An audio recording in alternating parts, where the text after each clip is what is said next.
Hello, and welcome to Overheard, the Foreign Policy Research Institute monthly podcast that explores the national security implications of intelligence activities, irregular warfare, and political warfare. My name is Phil Wasielewski, and I am the director of FPRI Center for the Study of Intelligence and Non-Traditional Warfare. Hello, everyone, and welcome to another edition of the Overheard podcast from the Foreign Policy Research Institute. On Overheard each month, we discuss issues related to national security implications of intelligence activities, irregular warfare, and political warfare. My name is Phil Wasielewski. I am the director of FPRI Center for the Study of Intelligence and Non-Traditional Warfare. Today, in light of recent world events, we're going to return to a topic we recently covered. Approximately 3 months ago, we aired a podcast titled Russia's Other War in Europe, which discussed Russian political warfare operations in Georgia and Moldova in advance of the October 2024 elections in those two countries. I discussed with our Georgian and Moldovan guests Russia's efforts, some open and some covert, to influence their elections so as to keep both Georgia and Moldova in the Kremlin sphere of influence. Today, we're going to return to the theme of Russian political warfare, and with the ability of hindsight after these elections, discuss what exactly Russia did in Georgia and Moldova, what difference it made in those countries' elections, and why this should matter to us in the United States. Previous Overheard podcasts have also discussed Russian, Chinese, and Iranian political warfare operations conducted directly against the United States. For those of you who may not have tuned in for those podcasts, at FPRI we consider political warfare to mean the overt or covert employment of elements of national power, including cyber, economic, financial, informational, paramilitary, and political statecraft tools short of declared war against a hostile state or non-state actor to achieve political goals. In other words, this is international relations between countries in conflict and how they conduct that conflict below the level of open warfare. Russia today uses political warfare in the now independent states of the former Soviet Union and Warsaw Pact to co-opt political systems so that control over those countries' affairs is determined mainly in the Kremlin. It uses political warfare against other countries in the world, including the United States, to weaken their resolve to oppose those machinations. Russia's political warfare operations are part of a larger ideological conflict, one that echoes last century's Cold War between the free world and communism. That conflict is well described by authors such as Anne Applebaum and many others today as a conflict between democracies and autocracies. I agree with that description, but I also see this conflict in a slightly different light. For me, I see the issue in the terms of one word: sovereignty. In foreign affairs, either a nation is sovereign, has the agency to make its own decisions, or it is not. In its domestic affairs, the same applies. Either its people are sovereign, with the same ability to decide their own governments, or they are not. The issue we will discuss is what Thomas Jefferson once wrote in Philadelphia that, quote, "Governments are instituted among men, deriving their just powers from the consent of the governed," unquote. That is what we will be discussing today, the consent of the governed, and did that happen in Georgia and Moldova this past October. Joining us are William Hill, a retired U.S. Foreign Service officer who has served 2 terms as the head of the Organization for Security and Cooperation Europe, OSCE, mission to Moldova between 1999 and 2006. And also with us is Batu Kutelia, a senior fellow at the Foreign Policy Research Institute and the former Georgian ambassador to the United States. Ambassador Kutelia was also a guest in our previous Russia's Other War in Europe podcast. Bill, Batu, welcome. My first question will concern Moldova. Bill, just before the elections in Moldova, you wrote the following in Foreign Affairs magazine. On October 20th, citizens of the Republic of Moldova will head to the polls for a combined presidential election and referendum on joining the European Union. Ahead of these votes, Moscow has mounted a campaign to support pro-Russian candidates and parties, weaken incumbent President Mayu Sandu, and slow Moldova's moves to align more closely with Europe. Russian interference in Moldovan politics is not a new phenomenon. Moscow ruled Moldova for centuries and still considers it to be part of its exclusive sphere of influence, along with Belarus and Ukraine. For 2 decades, Russian President Vladimir Putin has sought to restore the influence that the Kremlin lost over Moldova after the Soviet Union collapsed, mostly without success. Now, Bill, since writing that, we've had the elections in Moldova, and you've just returned from a visit to that country. Has anything you've heard, read, or seen on the ground there changed your mind about what you wrote earlier before the election? Well, first of all, Phil, thanks for having me on the podcast. Although Maya Sandu triumphed in the Moldovan elections and the country narrowly voted in favor of a referendum on EU membership, very little has changed in the Russian attitude towards Moldova, and one shouldn't have expected it. Russia is still looking to have Moldova in its, whatever you want to call it, sphere of influence, sphere of privileged interests, as Dmitry Medvedev said in 2008, or part of the Russian world, the Ruski Mir. Moldova faces parliamentary elections that have to be called by the end of next summer, and the Russian activities that we have seen, pronounced involvement in Moldovan politics and attempts to swing the votes of the electorate in favor of Russian positions, have not stopped, and they're not going to stop, as Russia is clearly continuing its quest to somehow install a favorable government in Chisinau and turn Moldova from the pro-European course that the country's generally followed for about the last 20 years toward a more congenial line towards the Kremlin. The results of the election were encouraging in one sense. It's a glass half full, glass half empty. The incumbent president, Maya Sandu, who is greatly respected and supported in Western Europe and from the United States, won re-election by a comfortable margin. The referendum to amend the Moldovan constitution to reflect Moldova's candidacy for EU membership and Moldova's policy of Euro integration passed by a much narrower margin. Both votes, although the result was the one that both Sandu and her party and those who were supporting Moldova in the West, the results were those that we wanted.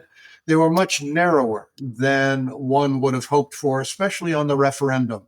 And large parts of Moldova outside of the capital voted very heavily against Sandu and against, not in favor of the EU referendum.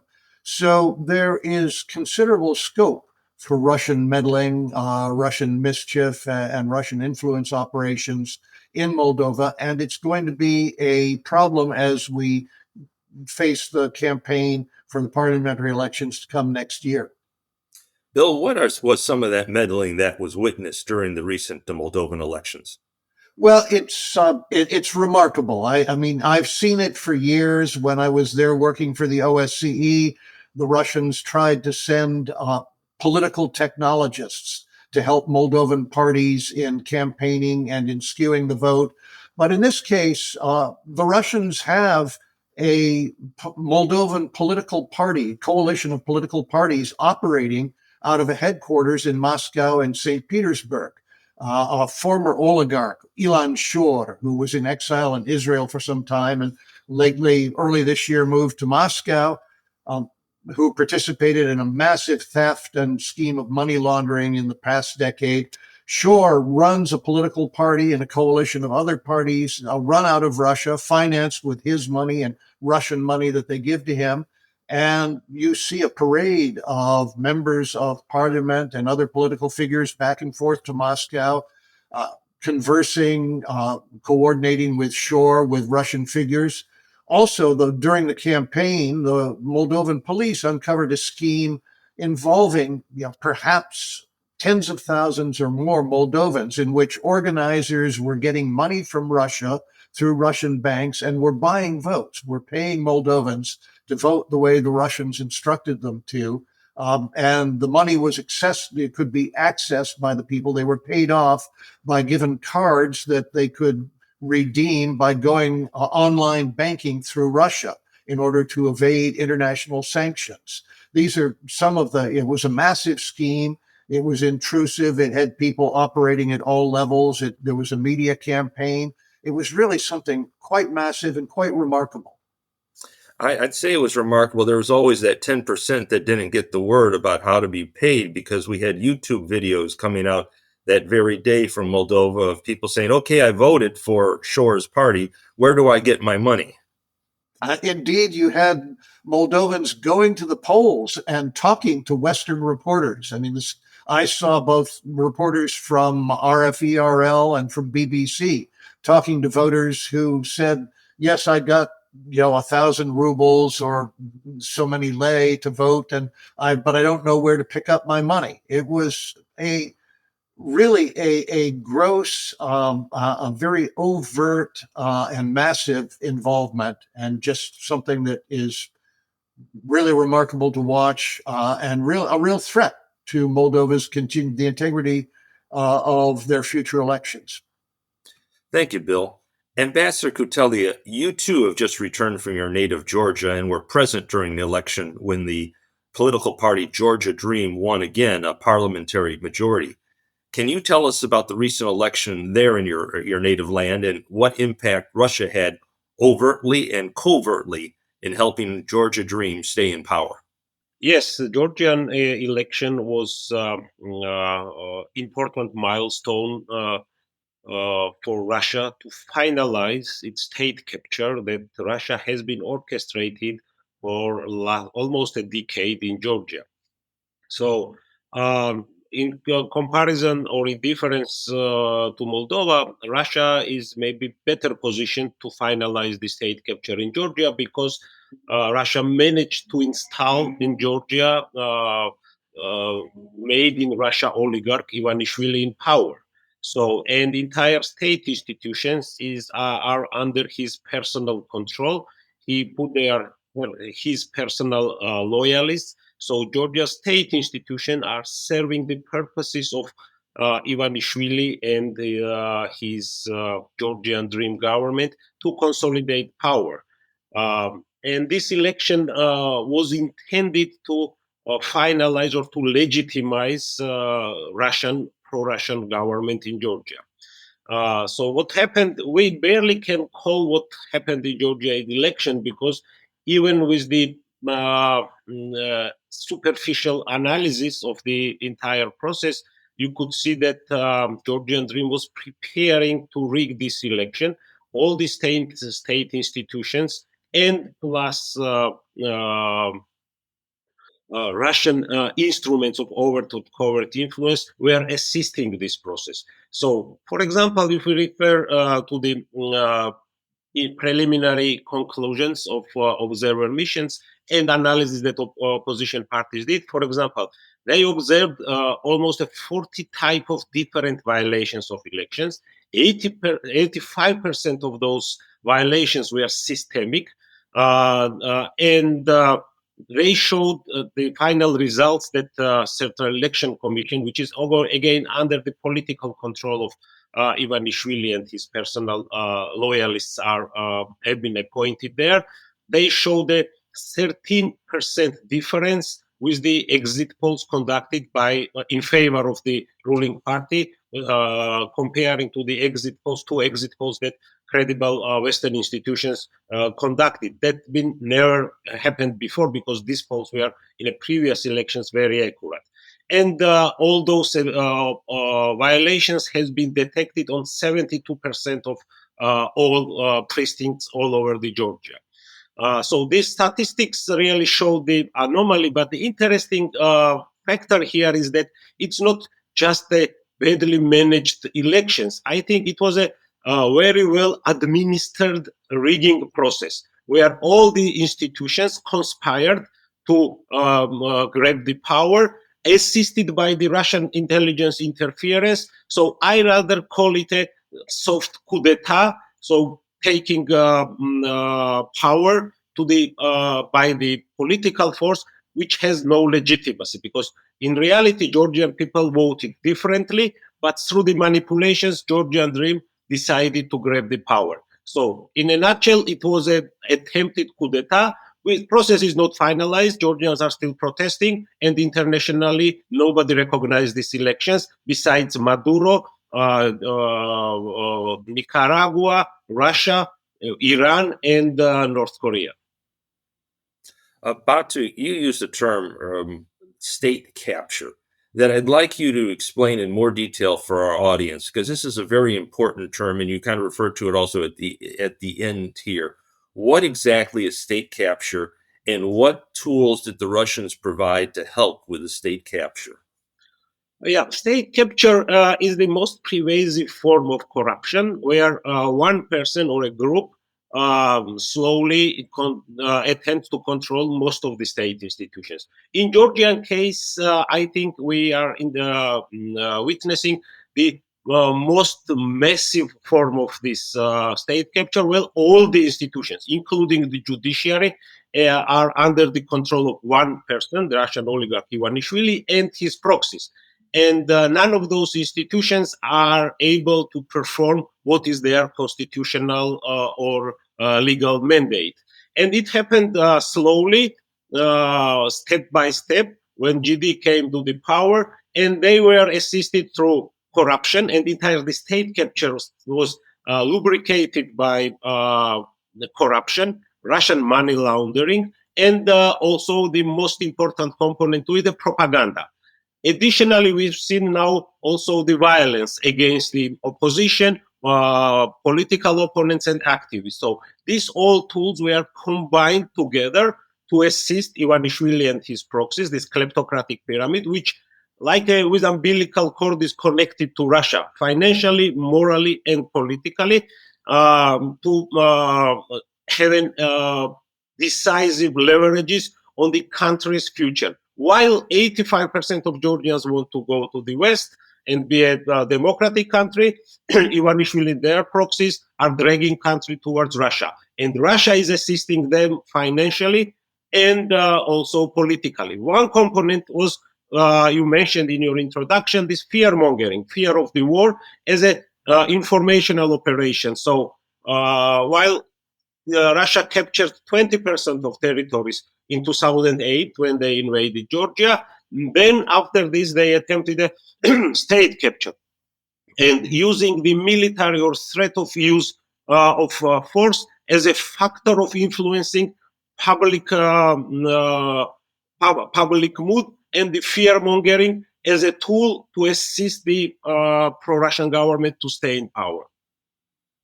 It's interesting you note that, yes, before we began recording, we were talking about the impact of the 2008 Russian invasion, which almost reached Tbilisi, on the Georgian people. Today, we're recording on November 21st, and one of the headlines in the Washington Post is "Fearing War, Georgia chooses a return to Russia's embrace."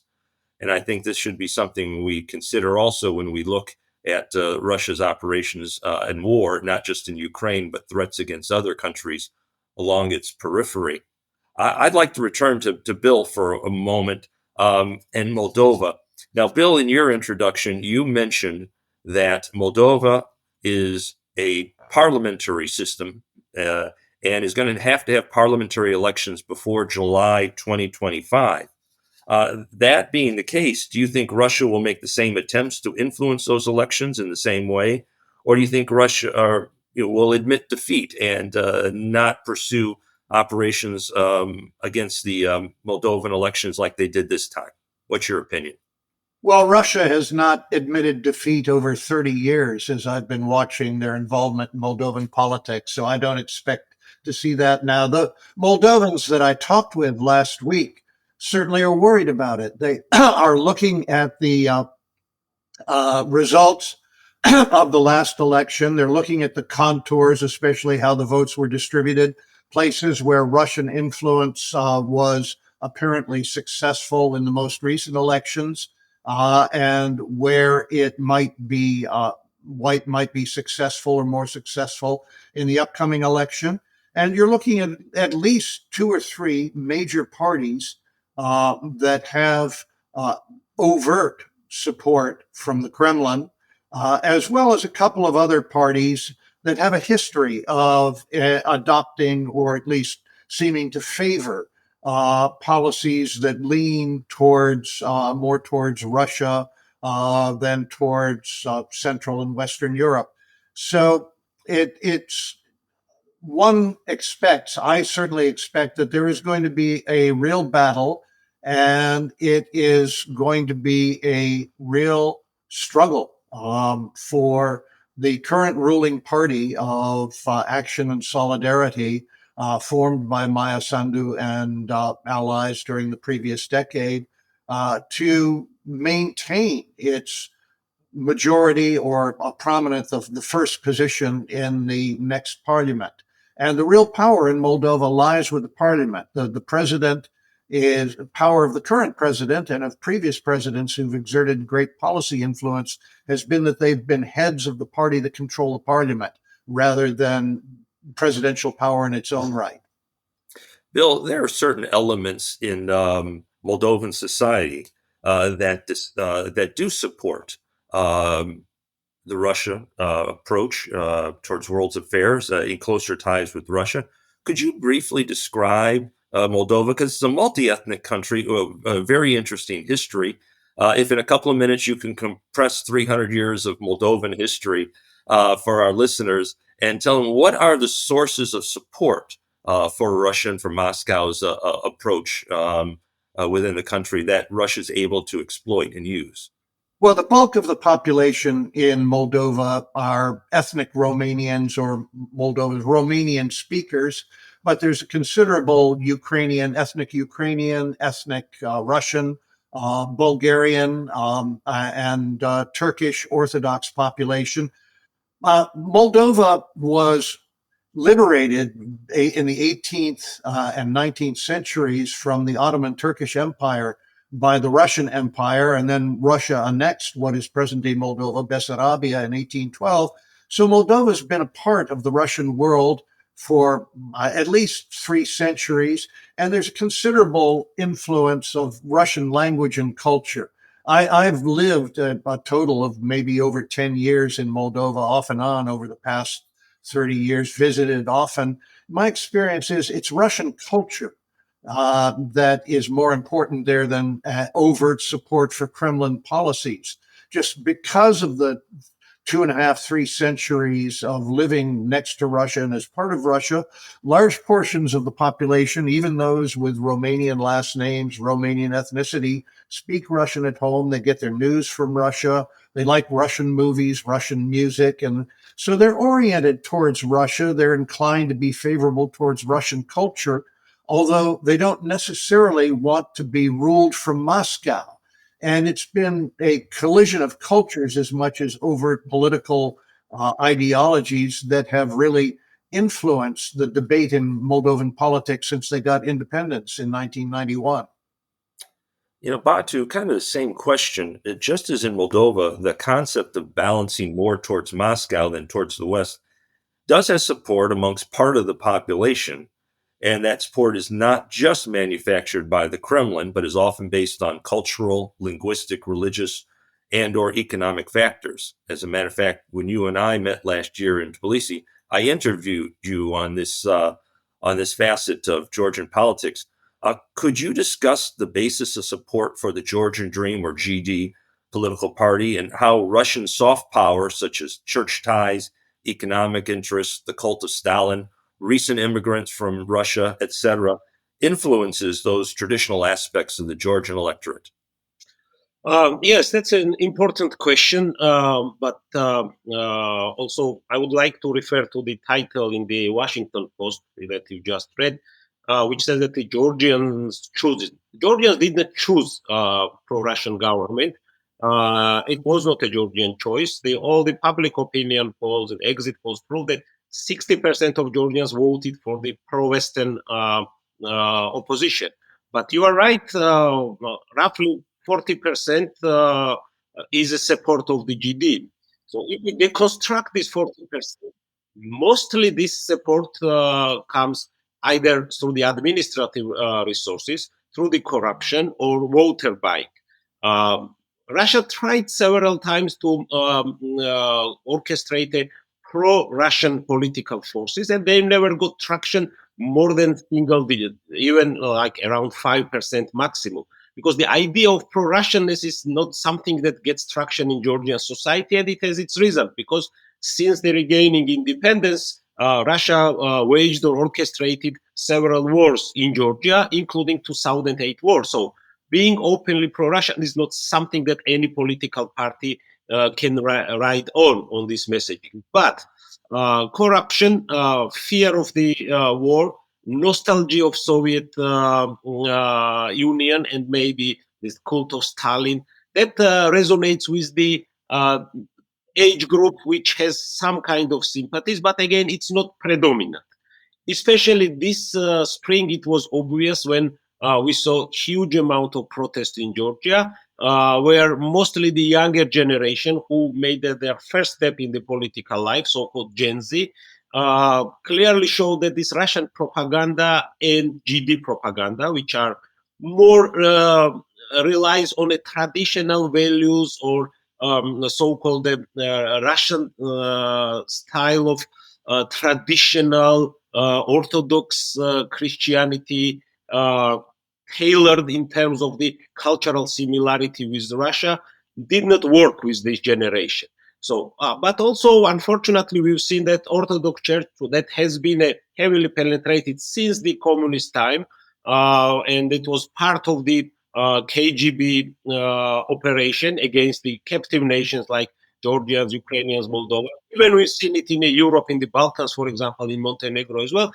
It always been used as an additional leverage to steer public opinion in a direction that fits Russian interest. Maybe not openly pro-Russianness, but the anti-Western propaganda is in a parallel supporting the idea of keeping Georgia in some kind of a sphere of influence of Russia. Again, as I said, through kleptocracy, corruption, and propaganda messages of ultra-right nationalist or extreme nationalist messaging, which gets some traction in the society, but not openly pro-Russian.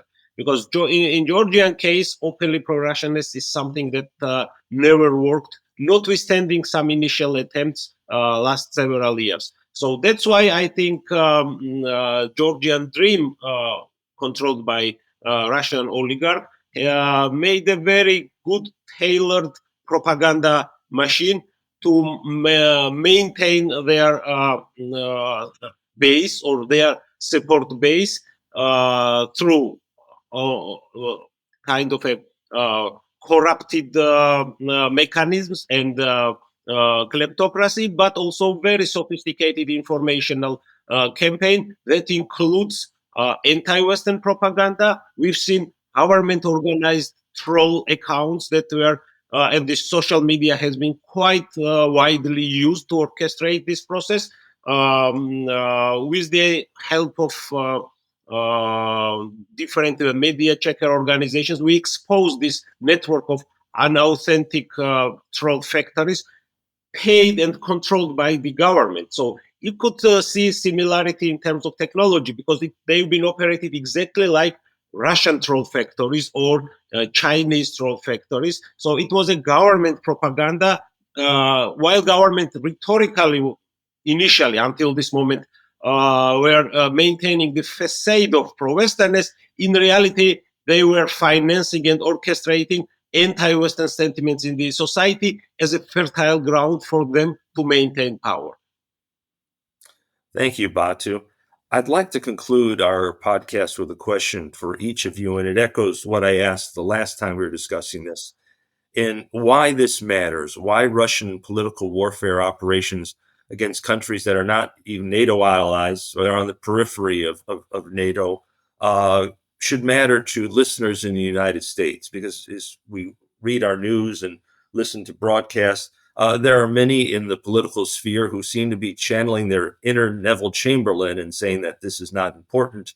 And why should we worry, to literally quote Neville Chamberlain, about a country that is far away and about which we know little? So for Batu, I'll let you go first, and then Bill. Why should the average American care about what has been happening during these elections in October? Let's zoom out a little bit and see this in the bigger picture. What is happening in Georgia, in Ukraine, and in Moldova is part of this same problem of authoritarian united around Russia and pushing against democracy. So this battle between democracy and authoritarianism has a front line, and this front line starts geographically from Moldova, in Ukraine, and Georgia. And there are similar methods of land capture and state capture. And the major idea is to prove the concept that liberal democratic world order is not sustainable. And Russians are trying to offer a new spheres of influence based world order. So if successful in Georgia, Moldova, and Ukraine, we could see authoritarians trying this type of hybrid means of warfare deployed, and they are enabling network deploying in other parts of the world.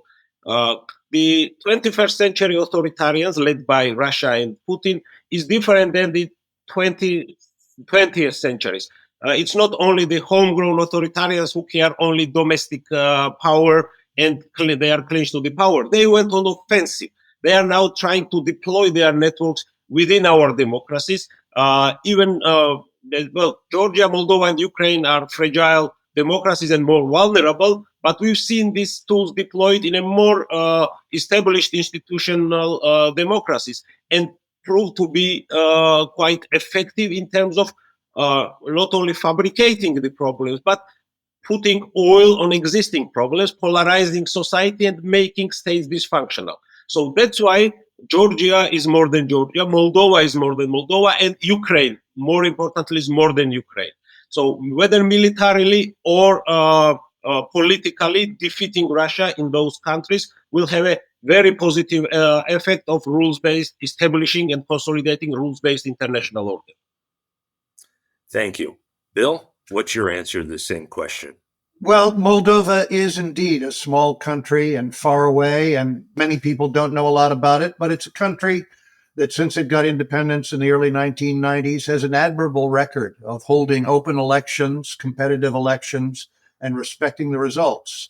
And it's always worth supporting folks, peoples, and countries that are trying freely and openly to choose their own future. But on a more practical basis, first, with Ukraine, Moldova is, if you look at the map, Moldova is intimately connected with and important to the success of Ukraine in the war that it's waging against Russia. It's crucial right on Ukraine's southwestern border, crucial to resupply to security of Ukraine's southern and southwestern front.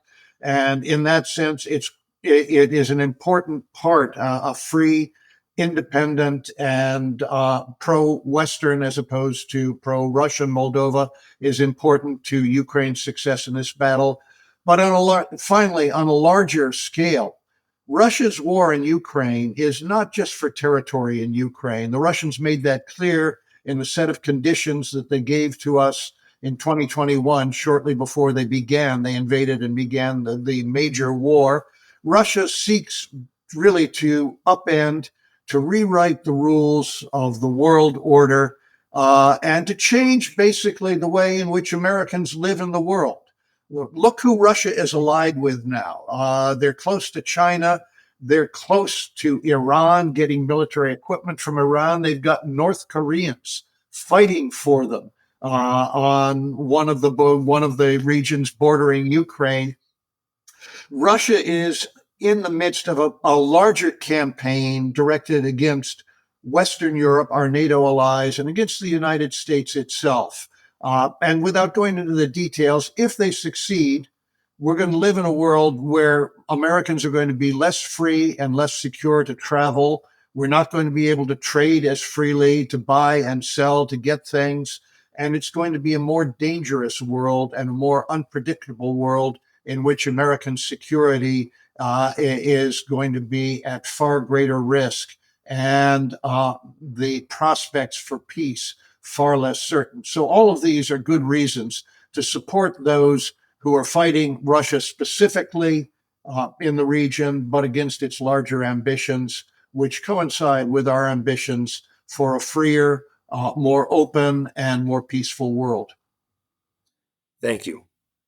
Gentlemen, I'd like to thank you both. This has been a fascinating, if at times depressing discussion, and I thank you for your insights and for informing our audience as to the state of Russian political warfare operations in the former Soviet Union, specifically Moldova and Georgia. We'll continue to monitor these activities. In early 2025, the Overheard podcast will delve into Russian political warfare operations in the Balkans, and I will bet you that their tactics in that region are similar to the tactics discussed today. So to wrap it up, Bill, thank you very much. And Batu, as they say in Georgia, Didi Madlaba, thank you very much as well. Finally, Didi Madlaba, or thank you very much to our audience. We always appreciate you listening to the Overheard podcast. And we would appreciate it if you would continue to tune in and recommend us to your friends. If you are interested in learning more about what we've been discussing today, please search the FPRI website at fpri.org for additional podcasts and articles on Georgia, Moldova, and why this matters to the United States. We also hope that you'll visit our website and subscribe to our mailing list and to learn of future podcasts. Please also consider becoming a member of FPRI and donating to it to support our efforts to provide the public and policymakers with fact-driven, nonpartisan analysis about the most pressing foreign policy and national security issues facing the United States. We hope you will join us next month for a new Overheard podcast. Goodbye.